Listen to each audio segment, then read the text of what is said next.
பொதுவாக நாம் உறவுகளிடையே சொல்லிக் கொள்வதுண்டு, உன்னோடு வாழ்வது மிகவும் அரிது என்று. ஆனால் உண்மையில் எதனோடு வாழ்வது அரிது என்றால், நம்முடன் இருக்கக்கூடிய ஒரு உடல் உறுப்புடன் வாழ்வதுதான் மிகவும் அரிது. எந்த உறுப்புடன் வாழ்வது அரிது என்று அறிய வேண்டுமா? இந்த கதையை கேட்ட பின் தெரிந்து கொள்ளுங்கள். ஒரு ஊரில் ஒரு பிச்சைக்காரன் இருந்தான். அவன் வீடு வீடாக சென்று பிச்சை எடுத்து உண்டு வந்தான். ஒரு நாள் பிச்சை எடுத்து வைத்துக்கொண்டு 2, 3 நாட்கள் சாப்பிட்டுவிட்டு பிள்ளையார் கோவிலில் படுத்து தூங்கினால் என்ன இன்பமாக இருக்கும் என்று அவன் கற்பனை பண்ணி பார்த்தான். ஆனால் வீடுகளில் பிச்சை போடுகிறார்களே, அவை 2, 3 நாட்களுக்கு நீடித்திருப்பதில்லையே என்று எண்ணி வருத்தமுற்றான். அந்த ஊரில் ஒரு கோவிலில் அன்னதானம் போட்டனர். அறுசுவையுடன் கூடிய அந்த அன்னதான உணவை வயிறு முட்ட சாப்பிட்டான் அந்த பிச்சைக்காரன். அதுபோல் அவன் ஆயுளில் சாப்பிட்டதே இல்லை.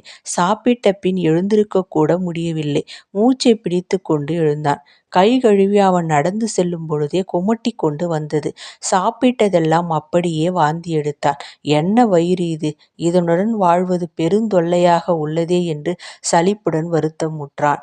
எல்லா செல்வமும் சேர்த்து வைத்தாலும் இந்த வயிற்றின் தேவைக்கு மட்டும் நாம் சேர்த்து வைத்து உண்ண முடியாது. உலகத்தில் உள்ள ஜீவராசிகளில் நம்முடன் இருக்கக்கூடிய இந்த வயிற்றுடன் வாழ்வதுதான் மிகவும் அரிது.